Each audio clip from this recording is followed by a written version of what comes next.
या मुसलमान भाइयों को कैसे उनके अधिकारों को छीना जाए, उनकी अधिकार जो मिले हैं, जिन्हें आज़ादी के अधिकार हैं या उनके स्वतंत्र जो अधिकार हैं, उनके अपने धर्म को लेकर के अपनी कामकाज की व्यवस्था को बनाए रखने के लिए। और केवल वक्फ बोर्ड नहीं, हमारे मुख्यमंत्री देखिए कितने समझदार हैं सरकार के, उन्हें उर्दू में ये पता लगा कि नुज़ूल उर्दू शब्द है। उन्हें समझाते रहे अधिकारी कि नज़ूल का मतलब कुछ और है, लेकिन उन्होंने कहा नहीं, नज़ूल मतलब मुसलमानों की जमीन है ये।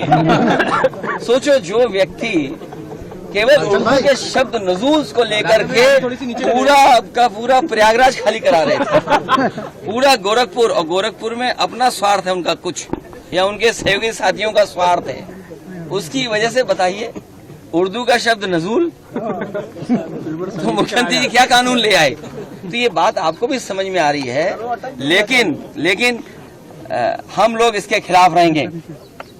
इन्होंने पहले एंग्लो इंडियन का छीना था, आपको पता होगा। एंग्लो इंडियंस की लोकसभा में और विधानसभा में एक सीट हुआ करती थी, उनका रिप्रेजेंटेशन था। इन्होंने जनगणना करा ली फर्जी, इन्होंने फर्जी जनगणना कराई, और फर्जी जनगणना करा करके एंग्लो इंडियंस की एक सीट ले ली, छीन ली। अभी सुनने में आ रहा है, एक मंत्री जी चिल्ला रही हैं कि आरक्षण खत्म हो गया।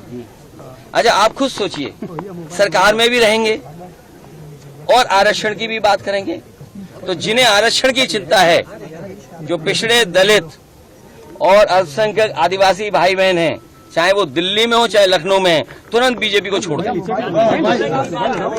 तुरंत छोड़ दें। और ये भाई जाति जनगणना एक स्टूल किट नेता हैं, वो बहुत किट कर रहे हैं, किट। मुझे लगता है उनका ऑफर मुझे खत्म करना पड़ेगा। सुनने में आ रहा है कि जो स्टूल किट मंत्री हैं, ये उधार पे बैठे हुए हैं, उन्हें हुक्म मिलता है तो कभी इधर कभी उधर, कभी उधर कभी इधर। कम से कम इन्हें कास्ट सेंसस की बात करनी चाहिए, जाति जनगणना की बात करनी चाहिए, और जो आरक्षण खत्म हो रहा है उसके बारे में बात करना चाहिए। हमारा जो साथी कह रहा है, सहारनपुर में जिस तरह की घटना हुई है, पीलीभीत में एक महिला खेत पे गई, उसके साथ गलत घटना हुई। आज सुनने में आ रहा है अयोध्या में भी घटना हुई, और कन्नौज की मैं बता दूं, एक दलित समाज की बेटी, उसके साथ जो घटना हुई, और पुलिस और बीजेपी के लोगों ने मिलकर के एक झूठी कहानी बनाई, उसे पेड़ पे लटका करके बताया कि पेड़ पर वो अपनी आत्महत्या की, और उसका पोस्टमार्टम नहीं हुआ। ये पोस्टमार्टम किसकी वजह से नहीं हुआ है?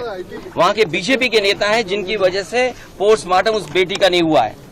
हम तो आपके तरफ से मांग करेंगे कि जिस बेटी को पेड़ पर लटकाया गया था कन्नौज की, जिसका पोस्टमार्टम नहीं हुआ, उसका दोबारा पोस्टमार्टम कर करके, और जो उसके बीजेपी के कार्यकर्ता नेता शामिल थे, उन पर भी इसी तरह बुलडोजर चलाया जाए।